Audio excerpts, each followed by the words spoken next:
muito bem disso. E eu visitei ela lá, quando ela estava lá. As pessoas ou se apegam a Deus ou se perdem, por completo.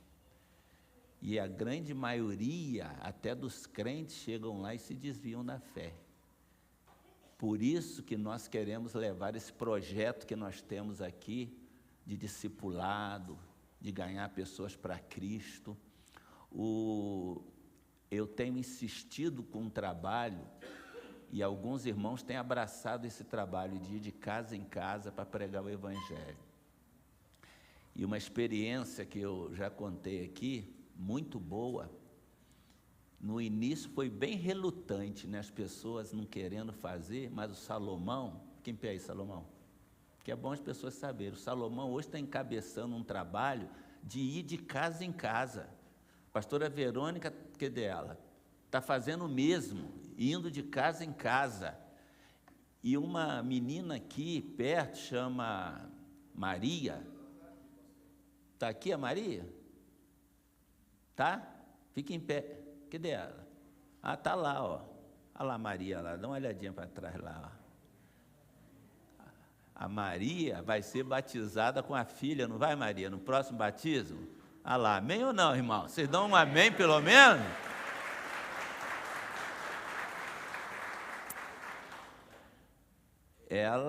O Salomão bateu lá, e ela estava numa busca, aceitou fazer o estudo, fez o estudo, foi para uma célula, e eu fui lá na célula, aqui do Jardim Glória, e ela vai ser batizada. Ela contou essa experiência lá. Alguém bateu na minha casa. Por isso, não foi à toa que Jesus diz assim: vocês vão de casa em casa. Foi Jesus que disse, não é o pastor Aloysio, não. Vocês vão de casa em casa. Que a gente não sabe os conflitos que as pessoas estão vivendo dentro de suas casas. E nós temos um grupo que, graças a Deus, está fazendo isso. E eu falei com o pastor Barreto, é para ir atrás das pessoas lá. Nos Estados Unidos a cultura é um pouco diferente, né? Para você ir na casa de alguém. Mas as pessoas estão trabalhando no mercado, estão trabalhando nos bares, nas cafeterias. Eu falei, e você vai onde as pessoas estão. E ele já contou uma experiência de um americano que namora uma brasileira, fala português, e ele já encontrou esse americano, já está fazendo estudo com ele. Está vendo, irmãos? Por isso que a gente quer, amém, por isso que a gente quer dar saltos maiores para levar o Evangelho, não é? E nós batizamos recente aqui uma jovem lá da Suíça, e eu tenho falado com as pessoas que são membros da nossa igreja, que estão na Europa, estão nos Estados Unidos, para se filiarem à nossa igreja lá nos Estados Unidos. E isso já aconteceu com Wesley. Wesley, eu batizei ele aqui com a esposa dele hoje, casaram, foram para os Estados Unidos. O pastor Barreto já está fazendo uma célula online com eles lá perto de Nova York. E eu vejo que isso vai nos possibilitar ir abrindo novos trabalhos, e a nossa igreja vai poder levar a palavra do Senhor, como diz Jesus, até os confins da terra. Esse é o nosso propósito. Por isso temos que orar, temos que contribuir, porque sem recursos você não vai a lugar nenhum, né? Você não vem nem na igreja, tem que pegar Uber, tem que pegar ônibus. E eu fiquei muito feliz que eu vi uma menininha chegando ali de táxi. E esse é o interesse que você tem que ter com as pessoas. Eu logo vi que ela não é membro da igreja. Eu perguntei para ela, você está vindo hoje? Cadê aquela menininha que eu estava conversando com ela? Fica em pé aí, está lá atrás, não está? Fica em pé lá, ó, lá atrás. Ela veio no culto jovem. Ela falou, não, eu vim no culto jovem, estou vindo hoje a primeira vez, mas ela é de uma outra igreja, quer fazer parte da nossa igreja. Mas a gente tem que ter esse interesse. Viu uma pessoa que não conhece? Quem é você? Já é membro da igreja? Não é? Eu faço isso com todo mundo que eu encontro. Todo mundo. E contei aqui na quarta-feira, nós inauguramos a igreja lá do Cascatinha, e a minha maior alegria naquele dia foi porque eu encontrei um jovem que joga futebol comigo, que era muito incrédulo. Aí eu vi ele lá, ele olhou para mim, está lembrado de mim, pastor? Falei, claro, você aqui, rapaz. Aceitei Jesus, pastor, vou ser batizado no próximo batismo. Olha que coisa maravilhosa. Olha que coisa maravilhosa. Então, irmãos, isso é que dá prazer da gente pregar o evangelho, ver as pessoas recebendo Jesus. Ele vai batizar com a esposa. Nós pretendemos, nosso alvo, né? A gente nunca sabe se o alvo será atingido, mas nosso alvo é batizar 100 pessoas no mês de outubro, 100 pessoas, inaugurando o nosso novo templo para a glória e honra, uma igreja, né? E já batizamos uma igreja esse ano, quase 100 já foram batizados. Eu quero que vocês fiquem de pé, nós vamos orar por isso. Pastor João vai fazer uma oração de gratidão a Deus por aquilo que Ele tem nos permitido realizar e por aquilo que nós ainda faremos na obra do Senhor.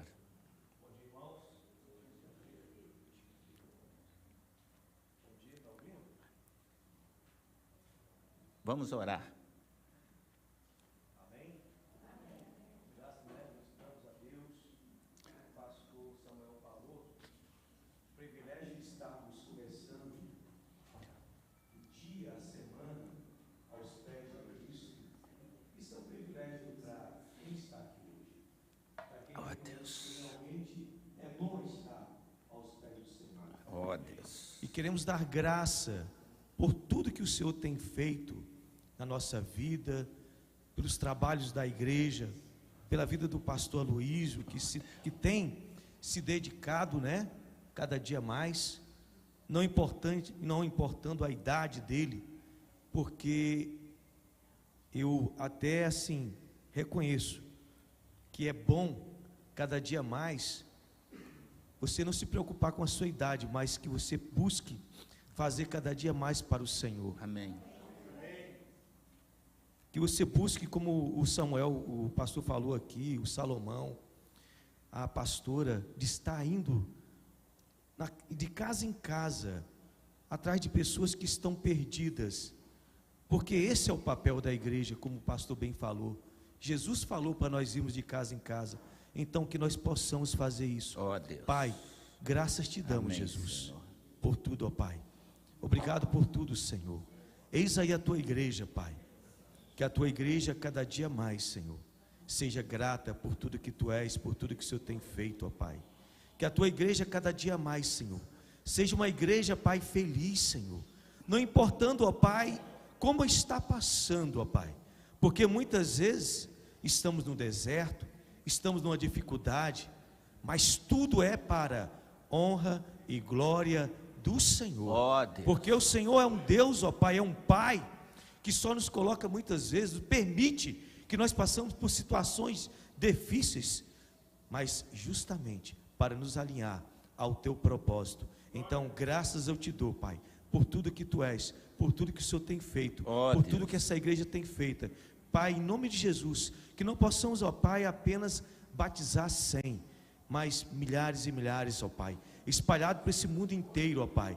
Que a igreja do Senhor, Pai, seja uma igreja relevante, ó Pai, uma igreja que busque, uma igreja que ore, Pai, não apenas, ó Pai, aqui, mas que possamos buscar cada dia mais o Senhor, nas nossas casas, aonde estivermos, ó Pai, que possamos buscar, ó Pai, dar testemunho, porque não tem como trazer pessoas para Ti, sem dar um bom testemunho. Que a Tua igreja, Pai, cada dia mais, tem essa consciência, que temos que ser homens e mulheres semelhantes a Ti, com a mente renovada pela de Cristo. Assim eu te agradeço, em nome de Jesus, amém. Amém, Senhor. Amém, Jesus.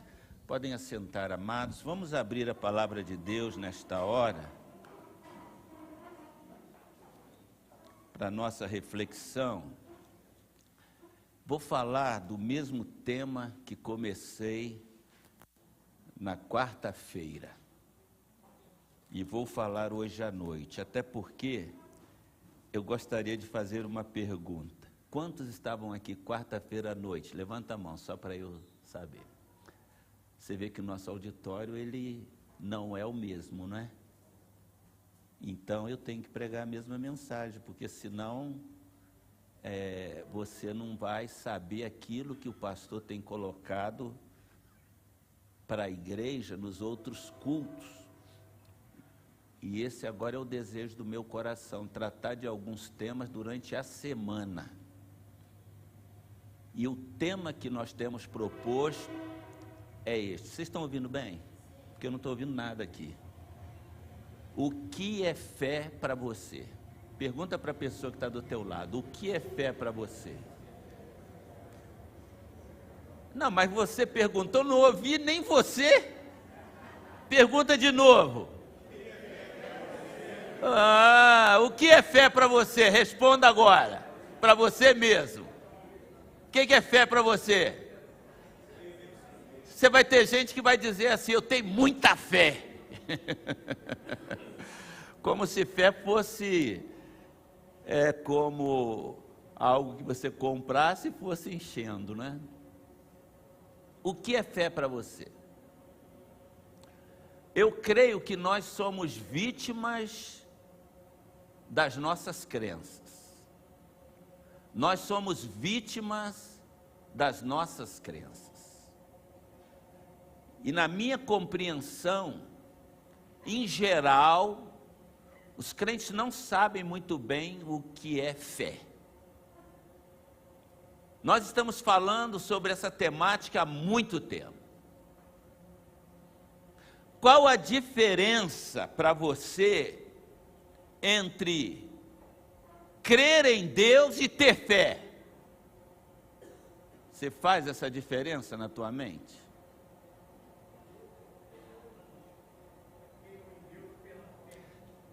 Então, o que acontece?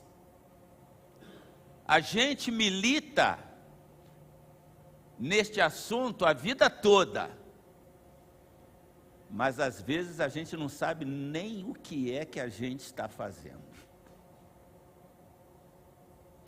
Porque se eu perguntar para você assim, você crê em alguma coisa? O que eu estou te perguntando? Você acredita ou não acredita? Você acredita em mim ou não acredita em mim? Você crê em mim ou não crê em mim? Está entendendo? Crer é acreditar. Aquele que crê em mim, diz Jesus, tem a vida eterna. Quem acredita em mim tem a vida eterna. Algumas vezes, fé e crer significam a mesma coisa. Outras vezes, não. São coisas distintas. São coisas diferentes. Mas a fé, ela é alimentada dentro de você à medida que você crê. O primeiro passo é crer. Mas tem muitas pessoas que só creem, mas não tem fé. Acreditar, todos podem acreditar. Ter fé é diferente. E nós vamos ver um pouco sobre isso. Porém, é importante a gente fazer um histórico do porquê eu disse que nós somos vítimas das nossas crenças. Porque em Mateus 16, 18, Jesus diz assim, eu edificarei a minha igreja e as portas do inferno não prevalecerão contra ela. Porém, a igreja que nasceu no coração de Jesus e que alcançou o coração dos apóstolos, ela ganhou um contorno totalmente diferente e foi se distanciando do propósito de Deus. Vocês conhecem, pelo menos superficialmente, a história da igreja. E a igreja que nasceu no coração de Jesus, ela se perverteu, posteriormente. Porque a igreja que era perseguida, a igreja que era presa, açoitada, a igreja que muitos pagaram com a própria vida, sendo jogado aos leões, morrendo incendiado, morrendo em cruz. Essa igreja passou a ser adotada pelo Império Romano. Quando Constantino, o imperador, teve uma visão antes de ir para a guerra, e a visão que ele teve envolvia Cristo e a cruz.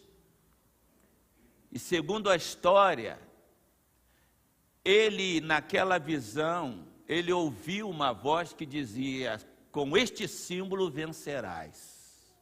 E ele venceu a batalha. E tornou-se um cristão. E agora aquela igreja perseguida não é mais perseguida. Ninguém mais tinha seus bens confiscados, ninguém mais era morto. Então, ser da igreja passou a ser uma coisa boa. E aí, a igreja se perverte.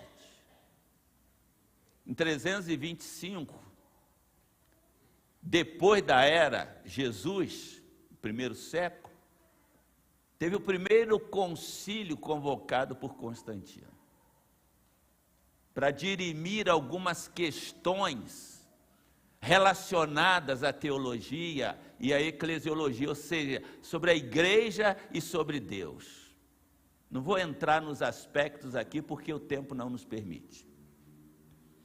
Mas agora, a igreja começa a receber o paganismo, começa a receber tudo quanto era gente que fazia parte da igreja. A igreja se torna um aparato do Estado de tal maneira que a igreja se tornou tão forte.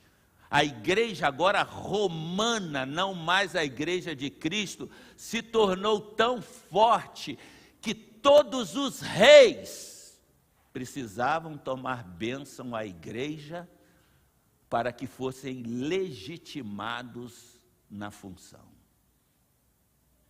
Houve o caso até de um rei ser destituído pelo Papa, o rei Henrique IV na Inglaterra.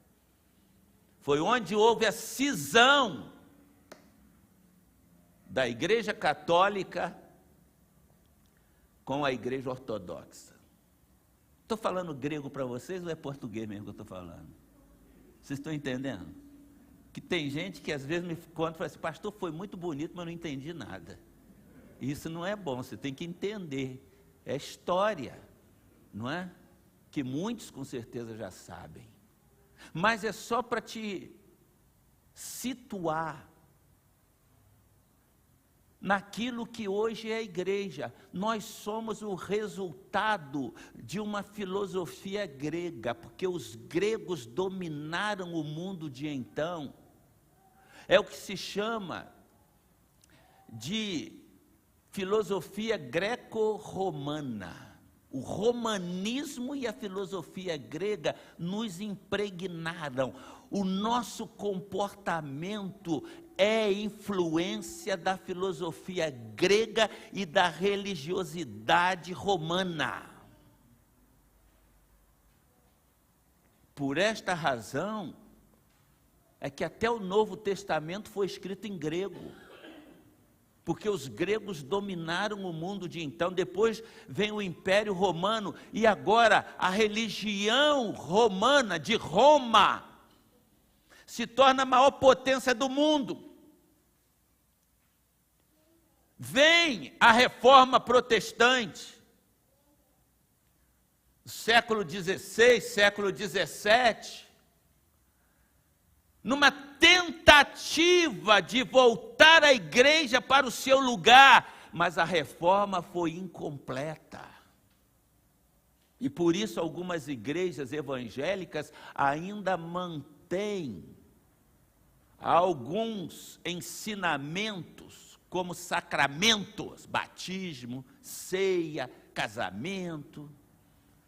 Sacramento é aquilo que entendem ser algo que ajuda na salvação, o que é antibíblico. Porque a reforma não foi completa. E pior ainda, não tirou a religiosidade das pessoas. Não tirou. Por isso eu disse que nós somos vítimas das nossas crenças. Porque hoje nós temos uma igreja evangélica religiosa. Então é uma igreja que crê, mas não é uma igreja que tem fé. A diferença está nisso. Porque fé é entrega total. É dependência total. Vivo não mais eu, é Cristo que vive em mim, e a vida que eu agora vivo, vivo-a na fé do Filho de Deus, que se entregou por mim. Efésios, capítulo 2, versículo 20. Já estou crucificado com Cristo, diz Paulo.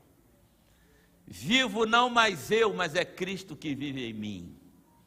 A vida que agora vivo na carne, vivo-a na fé. Essa palavra fé não é uma coisa mística, é entrega. É entrega, vivo agora na fé. Por isso que Abraão é chamado pai da fé, porque diz o quê? Ele deixou tudo e foi na direção de Deus. Foi na direção de Deus. Isso é fé. Isso é fé. Mas nós paramos na religiosidade, porque as pessoas foram ensinadas a crer, aceitar Jesus, e está tudo bem, vai para o céu agora, amém, né? Aí não acontece nada. Você não vê os milagres de Deus. Se tiver alguém demoniado, você manda chamar o pastor, porque você tem até medo do demônio. Se tiver alguém doente, o pastor vai lá orar pelo doente. Cadê a fé? Onde está a fé?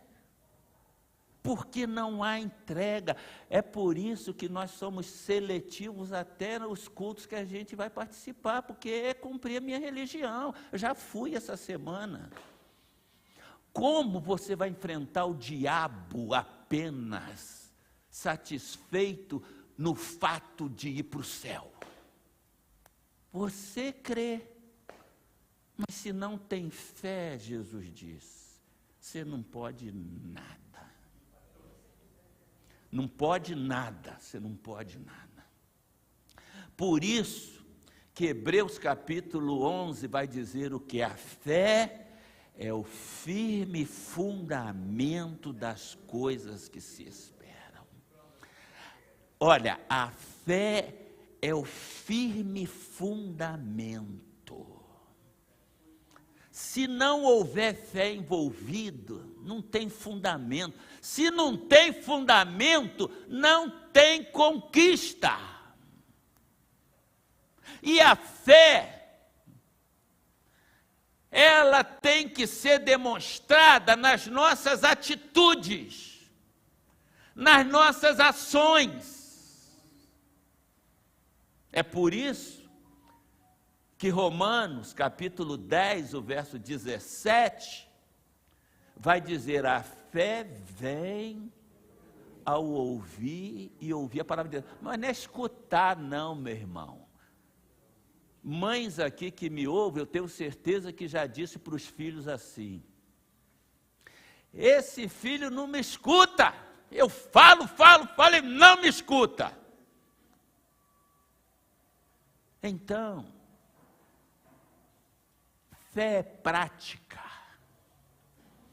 É prática, não é saber apenas por informação oral. A Bíblia diz que a fé vem pelo ouvir, pelo obedecer. Pelo obedecer. Você tem que ouvir, mas você tem que escutar a voz de Deus e colocar em prática. O pastor fala, prega cada semana e pregue. Eu estou aqui há mais de 20 anos pregando e a pergunta é, na tua vida, o que é que você parou e disse assim, não posso mais fazer isto, tenho que fazer outra coisa. Não posso deixar de fazer o que está sendo dito. A gente fala aqui, bater de casa em casa, discipular, ganhar alma. O que é que muda na tua vida? Se não muda, você está sendo só religioso. Você está acreditando em Jesus. Você está acreditando em Jesus. Mas você vai ser cheio de fé à medida que isso começa a tomar conta da tua vida e você vai dizer como Paulo, eu nem vivo mais, agora é Cristo, só Cristo, só Cristo, só Cristo, só Cristo, só Cristo, só Cristo, só Cristo. Enquanto você estiver dizendo só eu, só eu, só eu, só eu, Cristo está fora. E tem gente que é só eu. Só eu não tenho tempo, eu tenho que ir para a praia, eu tenho que ir para a minha fazenda, eu tenho que ir para o meu sítio, para o meu trabalho, minha escola. Cristo está de fora. Agora, quando é só Cristo, eu tenho que ir para a reunião de oração, eu tenho que ir para o culto, eu tenho que ir para o louvor, eu tenho que ir evangelizar, eu tenho que fazer isso, eu tenho que fazer aquilo. É Cristo, é Cristo, é Cristo, é Cristo.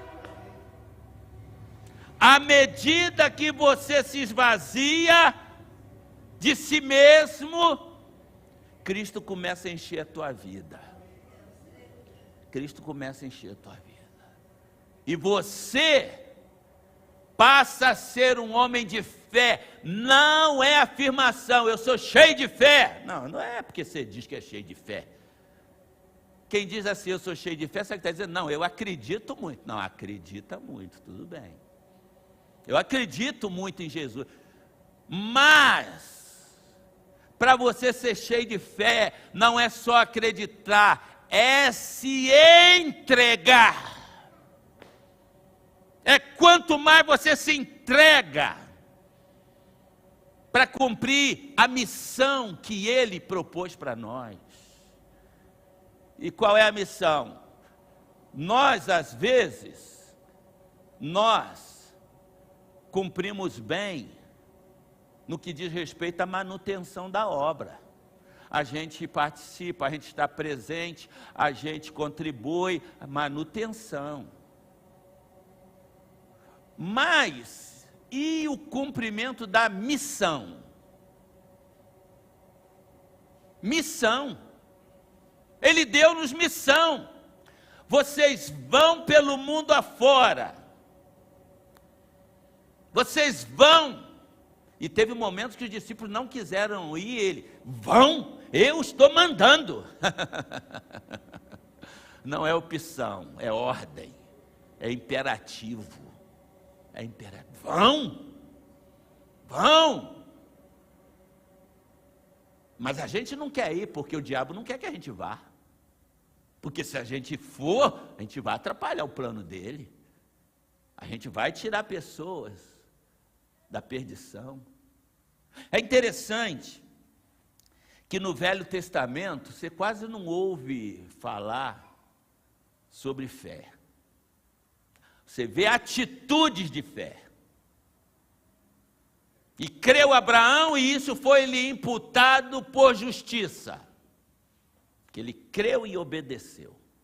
Ele não só acreditou, ele acreditou e ele obedeceu. No Novo Testamento, é que nós temos uma vasta parcela de textos bíblicos falando sobre fé. Um deles está em Efésios 2:8, que nós já mencionamos aqui algumas vezes, a fé, não, a salvação, né? Pela graça, sois salvos Por meio da fé. Ó, por meio da fé. Isto não vem de vós, é dom de Deus. A salvação é pela graça. Mas Tiago vai dizer o seguinte: se você diz que crê, mas não faz nada, até os demônios acreditam e se estremecem. Você diz que acredita, os demônios também acreditam. E aí ele vai contestar esse tipo de crença. Fé sem obras é morta. Por que ele está dizendo que fé sem obras é morta? Muitos vão dar explicações que não tem nada a ver com o sentido do que ele está falando. Ele está dizendo o seguinte, que não é fé uma coisa que você tem dentro de você, que está morto. Não, ele está dizendo o seguinte: se você diz que acredita, mas não realiza as obras que o Senhor mandou realizar, essa fé não vale nada. Essa fé não existe. Só tem sentido quando você alia fé. A salvação é pela graça, por meio da fé. É por isso que eu tenho muitas dúvidas quanto à salvação de pessoas que se dizem salvas, mas são peças nulas na obra do Senhor. Eu tenho muitas dúvidas. Pela graça sois salvos por meio da... Então eu sou salvo, mas eu demonstro que eu sou salvo. Com as minhas ações, com as minhas atitudes. Pela graça sois salvos por meio da fé. O que demonstra que eu sou salvo é a fé. E a fé é o quê? É a entrega. É a realização. É a morte para si mesmo e a vida para Cristo. E a gente vai encontrar em Romanos, capítulo 5, olha o que diz Romanos 5, verso 1. Tendo, pois, sido justificados pela fé, temos paz com Deus. Tendo, pois, sido justificados pela fé, eu volto à pergunta: o que é fé para você? Alguns acham que é alguma coisa, não é, que existe e que a gente exercita e a gente vai ser salvo. Não. O que demonstra fé é você mostrar. Por isso é que quando alguém crê em Jesus Cristo, logo a gente pergunta que se quer ser batizado, se integrar na igreja. Para que a pessoa faz parte da igreja? Eu pergunto para você. Para que a pessoa faz parte da igreja? Para cantar, para orar? Tudo bem, isso é bom. Mas é para isso? Ou é para realizar a obra que Jesus estaria realizando se estivesse vivo aqui? Nós somos corpo de Cristo. Ele é o cabeça da igreja. Então, o que isso quer dizer? O corpo tem que realizar o que a cabeça quer. Você, como parte do corpo, está realizando o que a cabeça quer?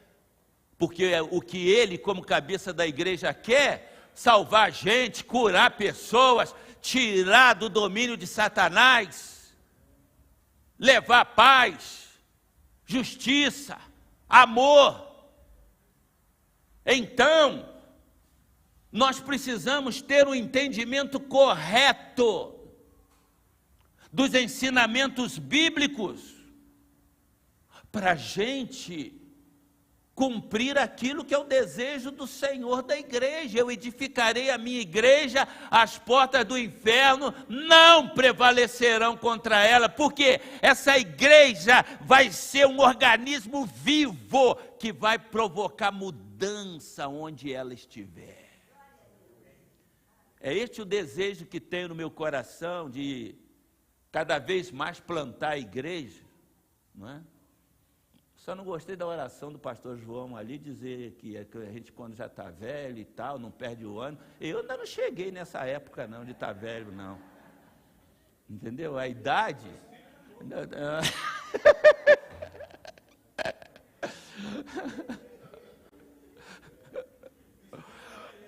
Porque tem uma turma nova aí que está velhinha, irmão, não faz nada, que é uma galinha morta. Eu encontro um jovem que diz assim, não, eu estou cansado, estou muito atarefado, eu não estou tendo tempo. Eu falei, mas peraí, meu filho, estou entendendo não.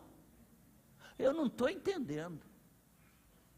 A Márcia está ali, eu sou presidente do Restituir, eu sou presidente do Reconstruir, eu sou diretor da escola, eu sou diretor do colégio, eu sou pastor da igreja que tem 9 igrejas espalhadas por aí afora, eu sou membro da convenção e tem reuniões, eu prego em vários lugares, meu tempo sobra. Meu tempo sobra. Agora vem com essa, eu não tenho tempo. Você não sabe o que é ter prioridade na tua vida. A minha prioridade é Jesus.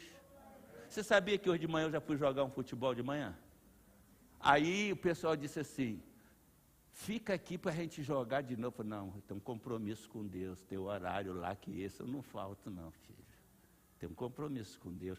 Agora, quantos que talvez estejam debaixo das cobertas, estejam vendo um filminho, né? Agora não sei se é hora de filme, vendo futebol, comendo pipoca. Você é crente meia boca, irmão.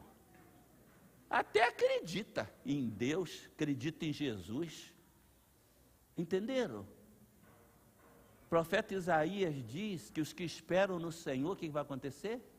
Renovarão. Está um exemplo aqui, 72 anos de qualidade. Os que esperam no Senhor renovarão as suas forças. Correrão, não se cansarão, caminharão, não se fatigarão. Voarão como águias. Um monte de gente aí caidinho, entendeu? Preguiça, cheio de preguiça, sedentarismo, tem ânimo para nada. Se você não tem ânimo para fazer a obra do Senhor, meu amado, e olha que eu vou pregar uma mensagem aí que Deus tira a pessoa, tá? Estou preparando essa mensagem, você cuidado aí. A gente acha que não, eu não acredito que tem dia para morrer não, mas que eu acredito que Deus tira a pessoa, tira. Tirar que você não está prestando para nada, eu vou levar você, porque você vai só entrar no céu mesmo, não tem galardão nenhum mesmo, então, vou tirar você que você está atrapalhando.